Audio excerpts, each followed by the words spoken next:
Os desafios da mobilidade urbana estão presentes em todo o país. Cidades do interior paulista também enfrentam os problemas. Assim como os grandes centros, várias cidades do interior também vivem o crescimento populacional e urbanístico. Não há um planejamento, na minha opinião, principalmente no aspecto humano, de educação e fiscalização do comportamento no trânsito. Por exemplo, as faixas de pedestre, que são sagradas, né? Elas são desprezadas na maioria das cidades.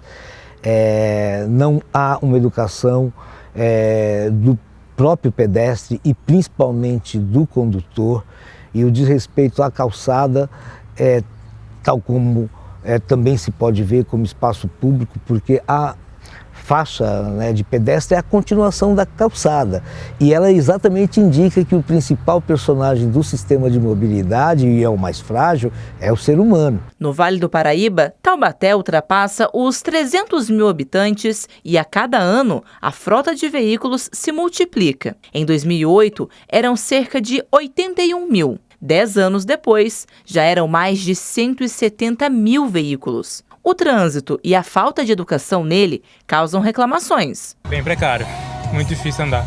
O motorista não dá seta, corta na frente, um corta na frente do outro, sem dar sinal. O trânsito para toda hora, a gente anda na frente, é bem difícil. Eu acho caótico nos horários de pico. Sem ser horário de pico, eu não vejo muita diferença, assim. Acho. Assim, mas eu acho que tem muito carro na rua, né? Pro tamanho da cidade. É muita superpopulação de carro. Não tem o que fazer. Pode todo mundo tentar, mas não vai conseguir. O secretário de Mobilidade Urbana explica que projetos estão sendo desenvolvidos para desafogar a demanda, focando o transporte público, que recentemente adicionou 25 novos ônibus na frota. Tem rua que tem 5,40 metros de largura no coração da cidade. O desafio é o seguinte: em alguns momentos você tem que tirar o estacionamento. Então, assim, você vai contra a cultura do uso do automóvel. Agora, o que é mais importante, a circulação de pessoas ou de automóveis? O meu conceito é a circulação de pessoas.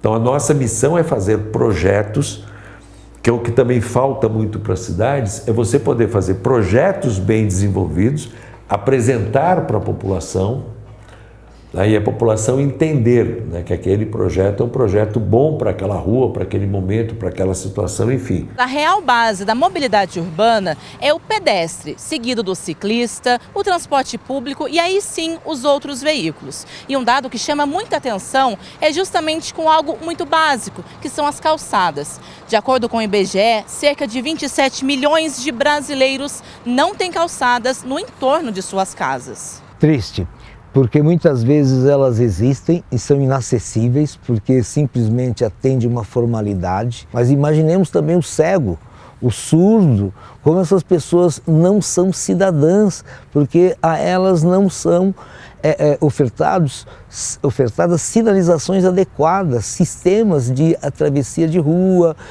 espaços adequados. Denis é esportista, está cadeirante há 30 anos e enfrenta dificuldades com a falta de acessibilidade a cada esquina de Taubaté. Eu preciso de uma cadeira de rodas para me locomover. E quando eu saio na rua para me locomover com a minha cadeira de rodas, principalmente nos locais mais importantes da cidade de Taubaté, que é o centro comercial, eu enfrento dificuldades. E olha que eu tenho bastante mobilidade na cadeira, né? Tenho força nos braços, sou um para-atleta, sou um esportista. Você imagina uma pessoa com deficiência, um cadeirante que não tem tanta mobilidade. Questionado, o secretário nos mostrou ter ciência da realidade das vias e disse que o projeto do Plano Viário em Andamento contempla esta demanda. Olha aqui. Quer dizer, como é que você resolve isso? O que é o ideal? O ideal é tirar o poste da calçada. E como eu te falei, o ideal é você alargar a calçada, só que o veículo não para mais. Nós fizemos um piloto nessa rua, já fizemos um estudo, um desenho nessa rua, tá? Enfim.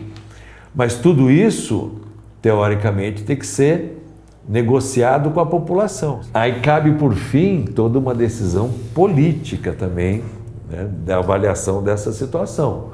Agora, a nossa recomendação técnica é exatamente essa, vamos priorizar a pedestre. Aos ciclistas, a cidade conta com cerca de 90 quilômetros de área sinalizada. Para o Gilberto, que entre as atividades vende legumes de bicicleta, a ciclofaixa não afeta a sua rotina. Tem pouca ciclovia, mas mesmo assim eu consigo desenvolver do mesmo jeito, não atrapalha em nada. Se eu fosse as pessoas, todo mundo andaria de bike, porque é mais econômico e é legal, é saudável, é gostoso, faz bem para a saúde. Já o Nilson pede por ampliação. Ele pedala por 1 hora até chegar ao serviço e já sofreu 2 acidentes ao dividir o espaço com os carros. Nós corremos muito risco aqui.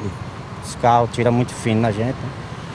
A gente precisa de reforço. Pode melhorar, viu? De acordo com a OMS, o Brasil é o 3º país em número de mortes em acidentes de trânsito, ficando atrás apenas da Índia e China. Na última década, mais de 13 mil ciclistas morreram no país. Há que se pensar nessa questão como uma questão de vida e de cuidado das pessoas à mobilidade e se ater muito à mobilidade ativa, principalmente do pedestre, que é o modal, por incrível que pareça, mais utilizado do que a bicicleta, do que o ônibus, do que o carro. É o pedestre, aquele que se locomove para pequenos roteiros, para médios e para distantes. Médias, pequenas, grandes cidades, hoje parece que ninguém escapa dessa questão da mobilidade urbana. A gente vai chamar aqui para o nosso debate o Ronaldo Rodrigues, ele é arquiteto e urbanista e diretor do Observatório Nacional de Segurança Viária. Ô Ronaldo, boa tarde para você, creio que você tenha assistido com a gente essa reportagem que é feita aqui em Taubaté, cidade que fica perto aqui da cidade de Aparecida, no Vale do Paraíba, é um pouco maior, é considerado uma cidade média, né? Em relação a São Paulo, por exemplo, que é uma grande metrópole, a gente mostrou no início do TJ Aparecida. Pergunto para você, hoje, sem dúvida nenhuma, a gente vê muito mais carros nas ruas, né? E isso acabou tornando muito mais complicada essa mobilidade urbana. As cidades, independentemente se são pequenas, médias ou grandes, foram planejadas para acompanhar esse aumento aí significativo da frota de veículos? Num aspecto mais urbanista, eu acredito que boa parte de todos os municípios eles não estavam preparados para a quantidade de veículo que tem hoje. Como exemplo que a gente pode pegar Brasília, que eram 2 milhões de habitantes, hoje está com perto de 3 milhões. Então, naturalmente, esse problema acaba sendo transpassado para o sistema viário, e aí todos os entes envolvidos aí acabam tendo a sua parcela de problema, né? Seja o veículo no tempo de deslocamento, o pedestre que às vezes acaba sendo impactado e tendo esse seu trajeto de deslocamento, às vezes a calçada que é estreita, a vaga de estacionamento que precisa ser implantada, ou a faixa de rolamento que precisa ser alargada, então acaba gerando esses conflitos que é o que a gente vê na maioria das cidades do Brasil aí. Ronaldo, muito boa tarde. Você está aí nesse encontro, né, de empresários, também de autoridades do setor para discutir a mobilidade urbana, e a gente sabe, né, que assim, muitas cidades de fora até do país são utilizadas como exemplos, né, mas a gente consegue utilizar exemplos de fora aqui no Brasil, né, a gente consegue trazer a realidade de outros lugares para aplicar aqui ou não? A característica, né, do Brasil, das nossas cidades são muito diferentes do que a gente tem como exemplo de mobilidade em outras cidades, em outros países. Isso, não, perfeito. Eu estou até de uma forma mais improvisada aqui para conseguir atender vocês. Eu acho que é uma oportunidade bacana para a gente sempre estar podendo falar sobre a questão de segurança viária e tudo isso que envolve, né, sendo ela também a parte da mobilidade urbana.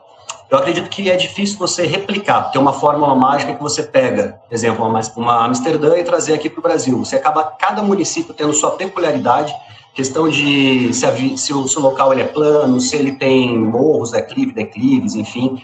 Questão de deslocamento para o trabalho, a própria população, clima, passa por interferência de sol, de chuva. Então, tudo isso precisa ser muito bem avaliado. Mas isso não quer dizer que não precisa ser implantado todas essas melhorias para preservar a vida do mais vulnerável no trânsito. Até porque, quando a gente fala de dados, aqui no Observatório Nacional, a gente está falando que a gente tem, dados de 2023, são 34.881 vítimas fatais, pessoas que perderam a vida no trânsito. E desse número, 60% são as vítimas vulneráveis, que são os pedestres, ciclistas e os motociclistas. Então a gente precisa sempre ter esse olhar, essa atenção para preservar a vida dos mais vulneráveis E, lógico, também nas rodovias, nas vias arteriais, as vias mais estruturantes de um perímetro, ou que sejam as rodovias que cortam alguns municípios, como o caso de Taubaté, São José, enfim, essas vias precisam ser pensadas e estruturadas para preservar a vida do ser humano. Então, não estamos falando de carros que estão andando, não estamos falando de bicicletas ou motos que estão andando. São pessoas se deslocando no dia a dia, seja trabalho, seja lazer, seja para levar um filho para a escola, enfim. Então, é um deslocamento diário que todo mundo precisa fazer, principalmente por estarmos num perímetro urbano, né? Ronaldo, tudo bem? Queria perguntar para você qual a sua visão, né? O que falta para as cidades hoje colocar como prioridade a mobilidade urbana e também a segurança, né, das pessoas? Eu acho que aí vai uma provocaçãozinha um pouco na questão dos legisladores, porque você tem leis já que possibilitam todas as ferramentas para priorizar os mais vulneráveis. Então você tem o Penatrans, você tem o plano de mobilidade urbana, você tem todos os planejadores de cidades, de municípios, você tem o planejamento urbano de cada cidade. Tudo isso daí, de fato, eles corroboram e complementam esse olhar para que todos os projetos possam, sim, ser feitos e serem feitos para as pessoas que se deslocam no município, né? Então, eu acho que falta um pouco dessa vontade, acho que política, até pela questão popular. Então, acaba que a maioria é penalizada, porque a minoria, sendo os proprietários de veículos, enfim, acabam gritando mais quando se sentem lesionados. No caso, quando você tira uma faixa de rolamento para ampliar uma calçada ou implantar um sistema cicloviário. Então, acaba gerando um certo desgaste político. Então, falta, acho que, essa vontade, de fato, de fazer. Porque as legislações, os projetos de sistemas cicloviários, projetos de vias seguras, já existem. Pois é, né, Ronaldo? E a gente aqui esperando para ter uma melhor mobilidade urbana, né? Que isso é essencial hoje na vida de todo mundo. Precisamos, né? O ir e vir, mas com tranquilidade, não com essa dor de cabeça que a gente tem hoje, independente da cidade. Meu querido, muito obrigado, viu? Pela presença, por ter aceitado aqui o nosso convite. Seja sempre bem-vindo no TJ Aparecida. Imagina, estamos à disposição. E qualquer coisa que vocês precisarem também, a gente tem o site do Observatório, que tem muitos dados que podem subsidiar aí vocês e qualquer telespectador para entender o que a gente está falando sobre questões de trânsito e essa segurança e salvar a vida de todos que circulam aí, que saem de casa para qualquer motivo. Perfeito. Tá bom? Obrigada, Vamos colocar Ronaldo. à disposição, inclusive, do pessoal aqui. Um abraço para você, viu? A gente continua esse debate, então, sobre mobilidade urbana, os desafios das cidades para melhorar o deslocamento das pessoas e a convivência. Por isso, a gente recebe agora especialista em trânsito, a Jaqueline Alves. Ela está aqui. Boa tarde, Jaqueline. Seja bem-vinda ao TJ Aparecida. Boa tarde a todos vocês. Muito prazer, viu?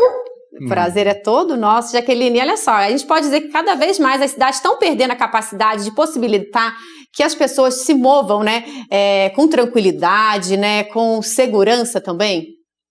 Sim, né, e algo importante que vocês disseram aí, né, a gente está falando de São Paulo, mas a gente pode estender, no caso, para Brasil, né, a região, todas as capitais aí, na região metropolitana, a gente tem essa densidade, no caso, muito grande, esse fluxo alto aí de veículos, né, não é, tá, gente, aí só de São Paulo, né? Vocês não tem só vocês que têm esse benefício.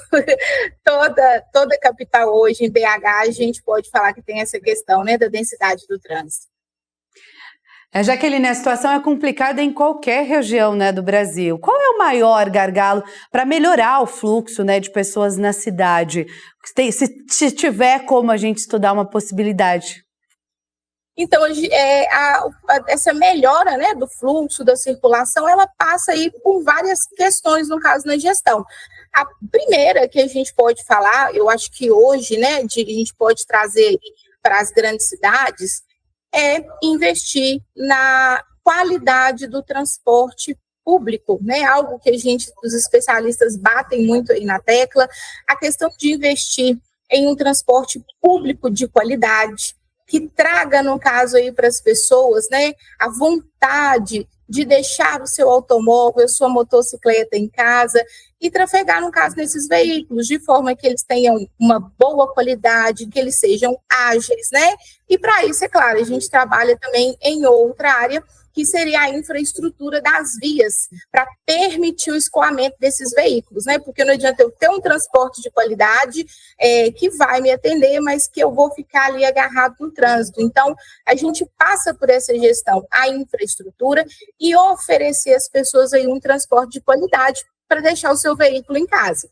É porque, Jaqueline, parece que o problema não é só o investimento, né, no transporte público, nas bicicletas, até porque as cidades precisam ter ruas e avenidas mais largas para comportar também os ônibus do transporte público, precisa ter ciclovias para que as bicicletas possam andar, ou seja, muito mais do que um simples investimento, né?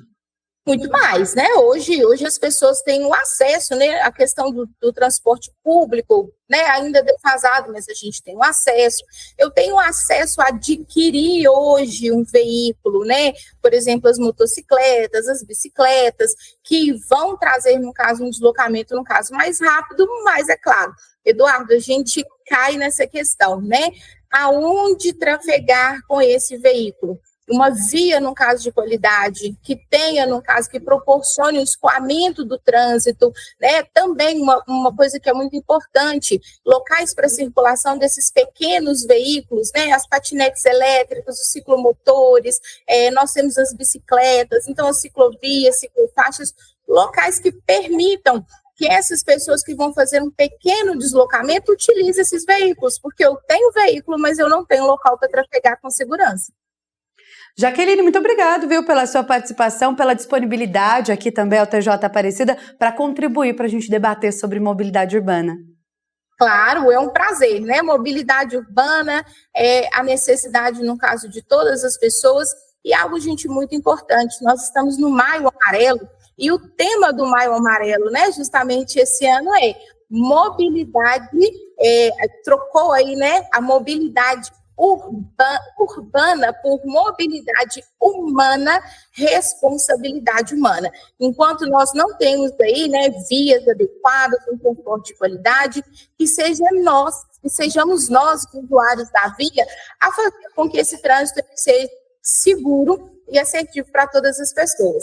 Obrigada, viu, Jaqueline? Valeu, Jaqueline. É o mínimo que a gente pode esperar, né, Jaqueline? Porque quem sai de madrugada para trabalhar, pelo menos que saia tranquilo, que possa chegar em segurança no seu trabalho, possa trabalhar e depois voltar para casa. É o mínimo que a gente espera, né? É o mínimo que a gente espera. Ir e voltar em segurança. Isso aí. Obrigado, viu? Obrigada, Jaqueline. Boa tarde para você. Valeu.